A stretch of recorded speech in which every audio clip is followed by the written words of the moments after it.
Well, Pisces, if you've got too many irons in the fire, you're not effectively going to do anything properly. I want to start the ball rolling here to show you what I'm talking about.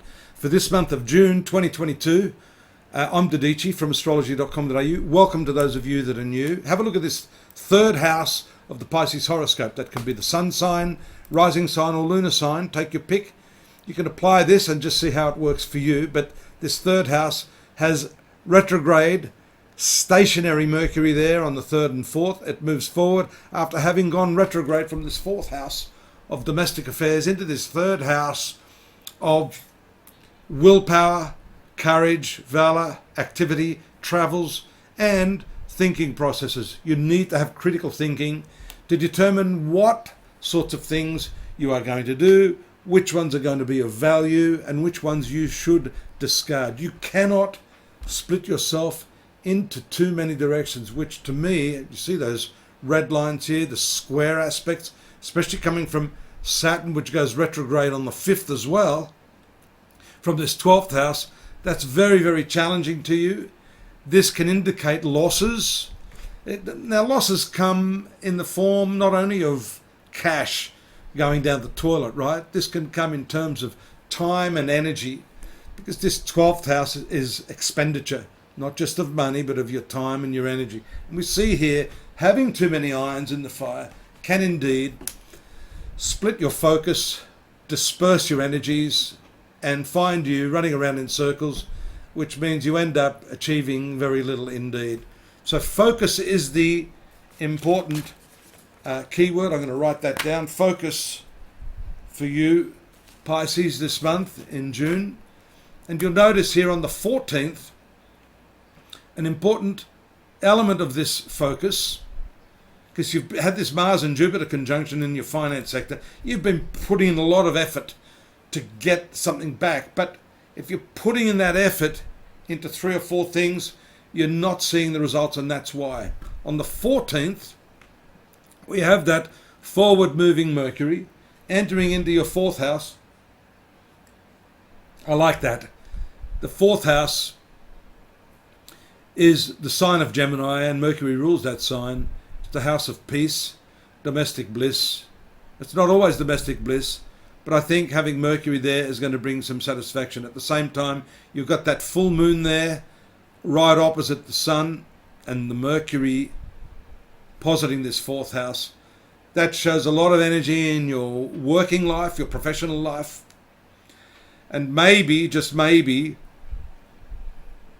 you find at that time, especially with the intensity of Pluto here on the 17th, the full moon of the 14th, 15th, moving through this career sector, then into your 11th house of fulfillment with Pluto, bringing some gains or some breakthrough in your professional activities. A bit of a morose period there on the 18th with the conjunction of Saturn. That's short-lived, fortunately, as the moon moves rather quickly. There's a midpoint here between Saturn and Neptune that can show that you're a little bit uncertain about things and possibly even incapable of moving forward in some way, even though you may decide what it is exactly that you want to do.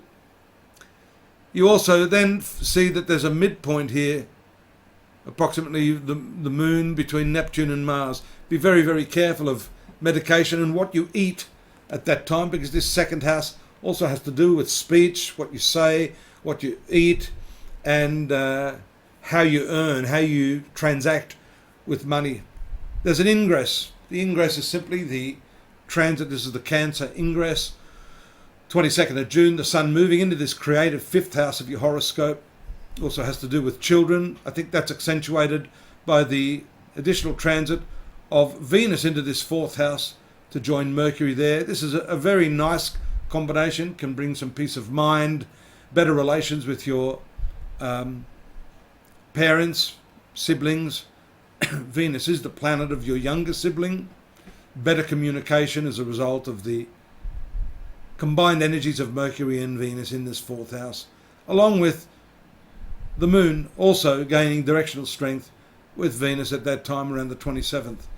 Now, the last aspect I wanted to point out here in this fifth house is the new moon on the 29th, bringing with it some opportunities for love, for better interaction with your children if you're a parent, and certainly a seeking out of new avenues to release your pent-up energies through some creative lines: music, art, theatre, acting. That's a really nice end to the month, especially in the fifth house, one of the most prominent parts of the horoscope. So this is a good month, a month in which I see a lot of breakthroughs for you there in your communication style, as long as you can focus, Pisces. Get some more detailed information at astrology.com.au. Subscribe here, drop me a line if you need something more personal in nature. I'll get onto it and respond as soon as I can. And stay safe until I see you next month here, same time, same channel. Bye-bye.